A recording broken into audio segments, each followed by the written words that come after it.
High friends, welcome back to my channel once again. তো আমরা পোহা খেয়ে নিয়েছি, হোমস্টে থেকেই দিয়েছিল আমাদের।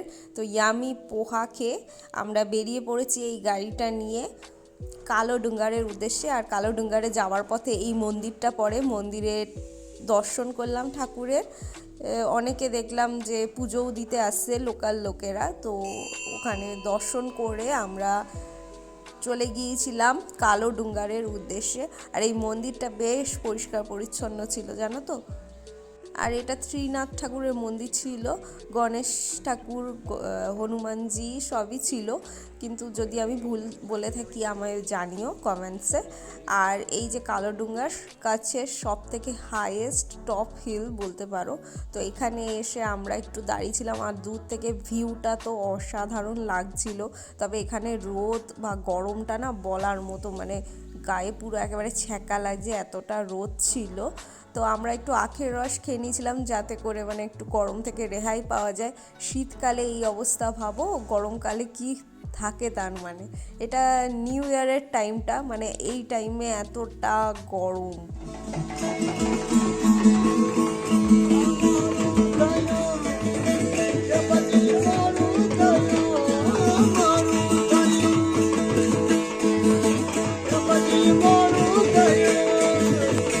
এরপরে লোকাল মিউজিক এনজয় করলাম কিছুক্ষণ, দিয়ে চলে এসেছি এখানে একটা থালি খেতে। এটা গুজরাটি থালি। তো থালিতে ছিল জিরা রাইস, ডাল, আলু সবজি, চানার সবজি, এই পাঁপড় ভাজাগুলো, লঙ্কা ভাজা নুন দিয়ে, তারপরে এখানে ছিল বোঁদে, ছাঁচ আর হালুয়া।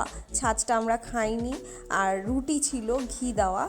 এটা নাকি এখানকার লোকাল থালি। তো আমরা যেহেতু লোকাল জিনিসপত্র ট্রাই করি কোথাও গেলে, সেই হিসাবে এই লোকাল থালিগুলো একেবারে ট্রাই করে নিলাম।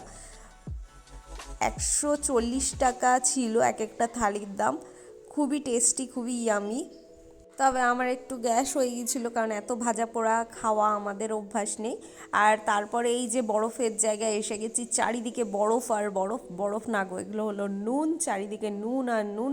অবিশ্বাস্য হলেও এটা মানে একেবারে নুনে ভর্তি একটা জায়গা। আর এগুলো খাওয়ার নুন, জানো তো। যাই হোক, এগুলো পিউরিফাই করে মেবি আমাদের কাছে আসে, এইভাবেই তো তুলে বিক্রি হয়ে যায় না। তো এখানে এসে আমরা এইসব নুন দেখছিলাম সমুদ্রের জল থেকে, কিভাবে নুন হয়ে পুরো নুন জমে গেছে চারিদিকে। তো এখানে না গুজরাটি ড্রেস পরে অনেকে ছবি তুলছিল, পাগড়ি পরেও তুলছিল। তো আমার দেখে না পাগড়ি জিনিসটা খুব পছন্দ হলো। তো আমি আর অরিন্দ্রজিৎ দুটো পাগড়ি পরে নিয়েছিলাম একেবারে। তো পাগড়িগুলো নিয়েছিল মোটামুটি 50 টাকা করে। যাই হোক, একটা দুটো ছবি তুলে আবার পাগড়িটাকে বাপাস করে দিয়ে আমরা ব্যাক করলাম। আর এখানে দেখো রোডটা, দেখো রোড টু হেভেন এই জায়গাটার নাম। তো রোড টু হেভেন বলার কারণটা দেখো, চারিদিকে নুন আর মাঝখানে একটা সরু রাস্তা যেখান থেকে গাড়ি যাচ্ছে, মানে মনে হবে তুমি স্বর্গে চলে এসছো। চারিদিকটা হোয়াইট হয়ে গেছে। আর এইখানে কিছু সেলফি আমরা নিয়েছিলাম কালাডুঙ্গারে, তো সেই সেলফিগুলো অ্যাড করে দিলাম। আর এখানে রোড টু হেভেনেও কিছু ছবি নিয়েছিলাম। তবে রোড টু হেভেনে না রোদটা হলে কি হবে, ভালো হাওয়া চলছিল, যে কারণে বেশ ভালোই লাগছিল পরিবেশটা, হাওয়া। আর এদিকে পুরো চারিদিকে হোয়াইট হয়ে রয়েছে।